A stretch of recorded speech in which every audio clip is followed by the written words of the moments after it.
o anúncio da governadora de que permanece no cargo e que vai terminar o mandato, né? E aí reforçando a candidatura de Cadu para o governo e de Samanda, lançando Samanda Alves, a vereadora Samanda, para senadora. Como é que você avalia esse cenário, principalmente, Natália, o motivo da governadora ter permanecido no governo?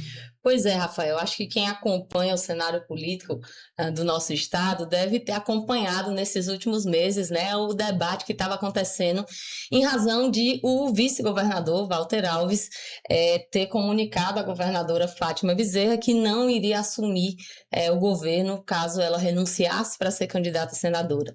E a candidatura, né, que se buscava construir de Fátima para o Senado era uma candidatura muito importante, né, na conjuntura que a gente tem no país, em que a gente vê, inclusive, o bolsonarismo se organizando para tentar tomar o Senado para, a partir dali, avançar em medidas antidemocráticas, né?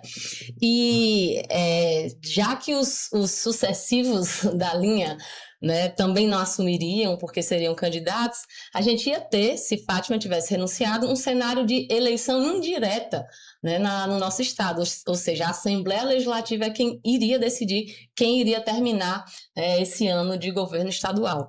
Então, depois de muitas reflexões, a governadora Fátima decide não renunciar, né, ou seja, não ser candidata ao Senado para ficar no governo, né, terminar sua gestão, por óbvio, né, porque o que estava em desenho ali é uma traição do vice, né, que tinha participado, né, nas eleições de 2022, compondo com o projeto da governadora, e que, ao fazer isso, abria a janela para que a direita terminasse o governo, que definitivamente não seria coerente com o que o povo do Rio Grande do Norte decidiu nas urnas, né? Ele traindo essa aliança com a governadora, traindo o projeto para o qual foi eleito para exercer o cargo e já anunciando apoio a um dos principais adversários aí do candidato que foi posto pela governadora, que é o candidato dela, que é Cadu, né?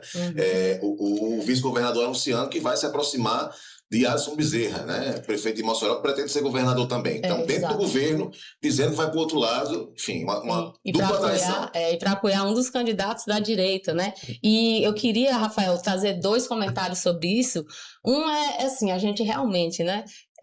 Quando a gente vê a trajetória das oligarquias aqui do Rio Grande do Norte, a postura realmente é usualmente de se autopromover, né? De ir sempre pelo caminho que atenda aos seus interesses mais personalistas, né? Como a gente está vendo acontecer agora. Mas tem outra coisa que me chamou a atenção, que depois que Walter ameaçou sair, depois que essa história teve um desfecho, nós vimos o vice-governador anunciar que ficaria, né, que permaneceria vice-governador, que não iria renunciar.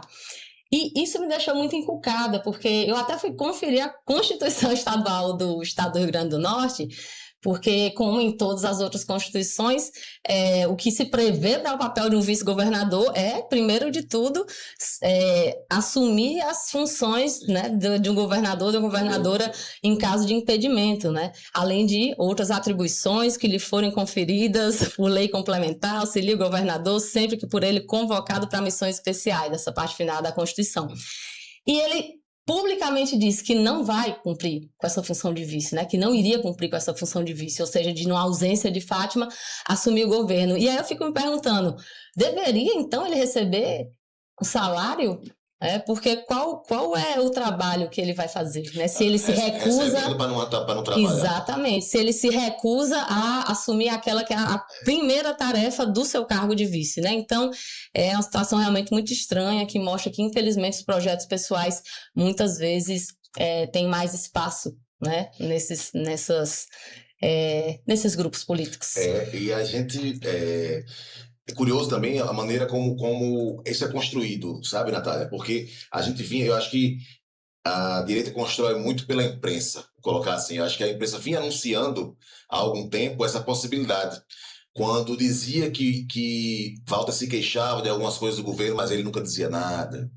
Quando alguns blogs falavam por ele também não negava, mas também não confirmava, né? Então, foi pavimentando esse caminho até chegar ao máximo dessa traição aí, que foi romper de vez com o governo, né, e apoiar o candidato da oposição. Eu acho que é realmente um comportamento típico das oligarquias locais e acho que deve incomodar muito essa questão do gasto do dinheiro público para o salário de uma pessoa que não vai cumprir suas funções constitucionais.